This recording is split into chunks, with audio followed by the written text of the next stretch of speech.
Hello everyone. இன்னைக்கு daily using சென்டென்ஸில் first sentence, தயவு செய்து உங்கள் கவனத்தை எனக்கு கொஞ்சம் கொடுக்க முடியுமா? அதாவது இது குழப்பிக்காதீங்க. இந்த சென்டென்ஸ் என்ன அப்படின்னா, நம்ம சொல்றது காது கொடுத்து கேட்கணும்னு சொல்லுவாங்க இல்லையா, அது may have your attention please அப்படின்னு கேட்கலாம். நான் சொல்றத கொஞ்சம் கேளுங்க, நான் சொல்றதுக்கு ஃபர்ஸ்ட் ப்ரியாரிட்டி கொடுங்க அப்படிலாம் சொல்றது தான் may have your attention please அப்படின்னு சொல்றது. அடுத்தது, உங்களுடன் பணியாற்ற போவதற்காக நான் எதிர்பார்க்கிறேன். உங்க கூட நான் ஒர்க் பண்றதுக்கு ரொம்ப ஈகரா வெயிட் பண்ணிட்டு இருக்கேன் அப்படின்னு சொல்லுவாங்க. இது வந்து ஆஃபீஸ்ல எல்லாம் சொல்லுவாங்க. இதெல்லாம் எப்படி சொல்லலாம் அப்படின்னா, I am looking forward to working with you அப்படின்னு சொல்லலாம். நெக்ஸ்ட், இதை பண்ணலாம், இதை பண்ணலாம் அப்படிங்கறது எப்படி சொல்லலாம் அப்படின்னா, let's do it, let's do it அப்படின்னா இதை செய்யலாம், இதை பண்ணலாம், இதை பண்ணி முடிப்போம் அப்படின்னு சொல்றதுதான் லெட்ஸ் டூ இட் அப்படிங்கிற சென்டென்ஸ். புரியுதுங்களா?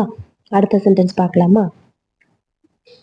அடுத்தது, ஒரு விஷயம், அதாவது என்னன்னா, ஒரு பர்சன் இருக்காங்க அப்படின்னா அவங்க வந்து நம்ம ரெக்வஸ்ட் பண்ணி வா அப்படின்னு சொல்லி கூப்பிடுவாங்க. நான் வந்து சரி ஓகே நான் வரேன் அப்படின்னு சொல்றது, நான் வருகிறேன் அப்படின்னு சொல்றது, இதெல்லாம் எப்படி சொல்லலாம் அப்படின்னா, ஐ எம் கம்மிங் சொல்லலாம். ஐ எம் கம்மிங் அப்படின்னா ஓகே நான் வரேன்.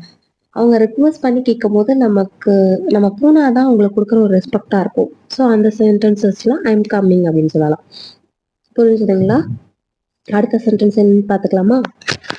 நீ சந்தோஷமா இருக்கிற. இது எப்படி சொல்லலாம் அப்படின்னா, ஒரு ஒரு குழந்தை இருக்குன்னு வைங்களேன், அவங்களுக்கு நம்ம பிடிச்சது பண்ணி கொடுத்தோம் அப்படின்னா அவங்க சந்தோஷமா இருப்பாங்க இல்லையா? அப்ப you look happy, you look happy அப்படின்னு சொல்லலாம். நான் உனக்கு அதை விளக்கி சொல்றேன், நான் உனக்கு அதை கிளியரா சொல்றேன், டீட்டெயிலா சொல்றேன். இந்த மாதிரி சொல்றதெல்லாம் எப்படி சொல்லலாம் அப்படின்னா, நீங்களே யோசிச்சு பாருங்களேன். இது எல்லாமே டெய்லி யூசிங் சென்டென்சஸ் தான். ஏன்னா அடிக்கடி நம்ம யூஸ் பண்ணுவோம். நான் உனக்கு எக்ஸ்பிளைன் பண்றேன், வெயிட் பண்ணு அப்படிலாம் சொல்லுவோம். நான் உனக்கு கிளியரா டீட்டெயிலா சொல்றேன் அப்படிங்கிறத. I will explain it to you, I will explain it to you. நான் டீட்டெயிலா சொல்றேன் அப்படிங்கிறத I will explain clearly to you அப்படின்னு சொல்லலாம். உனக்கு எப்படி தெரியும், உனக்கு எப்படி தெரியும்? இதை நம்ம அவங்களுக்கு தெரியாதுன்னு நினைச்சிட்டு இருக்கோம், ஆனா வந்து அவங்களுக்கு தெரியும். உனக்கு எப்படி தெரியும் இது அப்படின்னு கேட்போம் இல்லையா? அதை how did you know, how did you know, எப்படி அப்படிங்கறது did. How did you know அப்படின்னா உனக்கு எப்படி இது தெரியும் அப்படிங்கிறது. அப்படிதான் நினைக்கிறேன், எனக்கு தெரியல, பட் ஆனால் நான் அப்படிதான் நினைக்கிறேன் அப்படின்னு சொல்லுவேன். ஐ ஹோப் சோன்னு சொல்லலாம். ஐ ஹோப் சோ அப்படின்னா தெரியாது, பட் ஆனால் நானும் அப்படிதான் நினைக்கிறேன் அப்படின்னு சொல்றது. இது வந்து ஒரு கன்ஃபர்மேஷன் இல்லாம நினைக்கிறேன் நானும் அப்படிதான் அப்படின்னு சொல்லுவோம் இல்லையா? அதுதான் ஐ ஹோப் அப்படின்னா, நான் நம்புறேன், நானும் அப்படிதான் நினைக்கிறேன் அப்படின்னு சொல்றதுலாம் ஐ ஹோப் சோ அப்படின்னு சொல்லலாம். புரிஞ்சுதுங்களா? இப்போ நெக்ஸ்ட் சென்டென்ஸ் பார்க்கலாமா? நான் இத முன்னாடியே பார்த்திருக்கேன். அதாவது ஒரு சர்ப்ரைஸ் கிஃப்ட் இருக்குன்னு வச்சுக்கோங்களேன். அந்த சர்ப்ரைஸ் கிஃப்டை வந்து நமக்கு முதல்ல காமிக்கிறாங்க.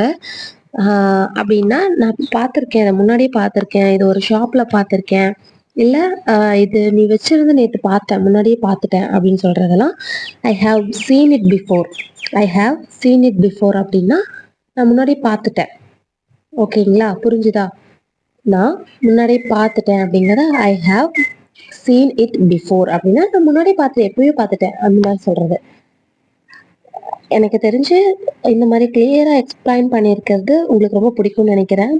இந்த மாதிரி டெய்லி யூசிங் சென்டென்சஸ் நம்ம சேனல்ல ஒரு சீரியஸாக போஸ்ட் பண்ணிட்டு இருக்கோம். போய் பிளேலிஸ்ட்ல மறக்காம செக் பண்ணி பாருங்க. என்னோட வே ஆஃப் டீச்சிங் எப்படி இருக்கு அப்படிங்கிறதையும் எனக்கு கமெண்ட் செக்ஷன்ல கமெண்ட் பண்ணுங்க.